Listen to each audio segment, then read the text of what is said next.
hearings where bank CEOs got up and talked, kind of historicized, this is just another panic in a series of panics. Right. Panics are actually the norm, not the aberration. And so I wondered to know if you would maybe comment on that, right. and how your work dovetails with that narrativizing of the 2008 collapse. And I also wondered if you could speak a little bit about your methodology in terms of how you see economics and culture, and how you read the sources, how you read causes. And I just might make an observation, like I really saw economics as a major complicator to a lot of the political narratives that I had about slavery, race. Here we have, and even economics up into creating race. The Jews, here we will racialize, Right. so we don't pay our debts. And you see all those linkages, and you see how those can complicate. But you also recognize how unstable, and how there's a certain economic determinism that really is great, but also in problematizing one, but also is all those different narratives that you're trying to say economics needs to be there again. Right. Also, how can we make it so that race is also part of that and not instead? And then also, I kind of noticed a kind of culture as results. Like we really go to the apocalypse, right. or right. Melville and the whale, Yes.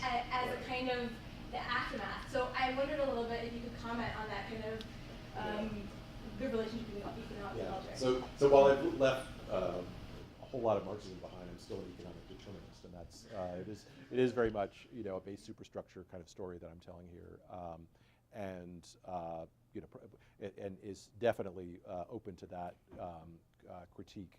The Austrian school folks are also economic determinists, but obviously they have a very different story there. So no, this is an economic determinist argument, and I fess up to that. And you're right that it needs more complexity. My only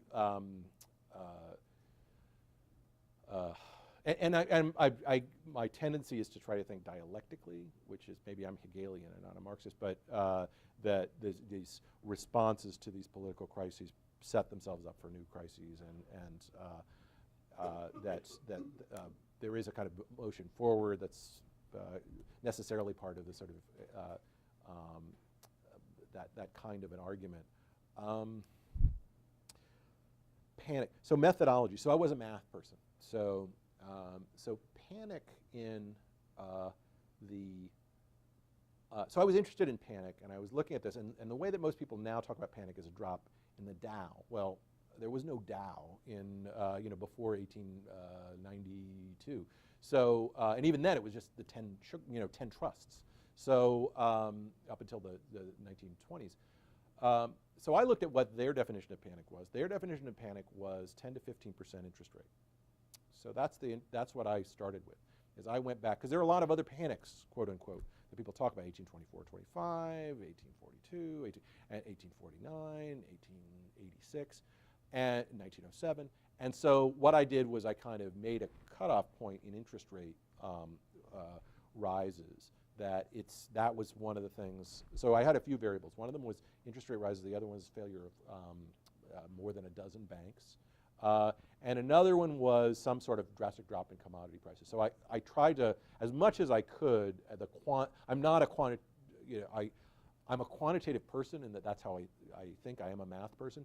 I'm not a quantitative historian, and I'm not a social scientist, and I don't believe in, and I'm troubled by attempts to describe things simply with numbers. But I wanted something that I could rely on as my kind of story of what a panic was, and so that's what I used, and that helped me clarify at least go from 24 chapters to to something like 14, and it turned out that those panics also, the benefit for me was there also was a political what's the transfer, a major political shift from one party system to another, or some alignment in Congress that also follows these things. And it was also, they were all also, with the exception of 1893, very much international panics. So my criteria for doing that was that. The sources, in the end, I think the most fruitful sources for me were bankers' magazines 5 years after the crisis. Those are the best sources, because what's great about those things is everyone who's reading them is alive still, right? And so you have a lot of explanations that come 20 years or 25 years where where a lot of the people who are alive would say, oh, that didn't happen, or this didn't happen. So they're very complex, they're very crunchy. There's lots and lots of detail. Yes, this happened, but also this bank. Yes, this happened, but also this, and they're very concrete. And so, bankers' magazines, to me, about 5 years after the crisis, when they reflect back on whatever they call it, the panic or the downturn or the hard times or whatever, were incredibly productive, and they helped me sift causes in a way, because you've got 10 causes of 1819. One of them is the Corn Laws. The other one is the U.S. Britain going on the gold standard. Another, and they're very ideological, those things. I found that the bankers' magazine, and then there was lots of private correspondence that I used, particularly for the late 19th century. The Newberry Library has unbelievable, fantastic. I don't know why the Chicago, Burlington, and Quincy ever turned these things over, but it's by this senator, and these senators. It's a very rich collection of sources, and so the Chicago, Burlington, and Quincy, because they're sort of operating this whole railroad network in the late 19th century, have a lot more detail. So for sources, my primary sources tend to be the kind of sources that, as a social historian, I would have sort of sneered at in a way, but I found kind of useful and fruitful and productive, and they answered questions. They allowed me to kind of test the Austrian 1819 versus the Keynesian 1819 versus the Marxist 1819, I felt like there was a kind of confidence I had by looking at those materials that I had something.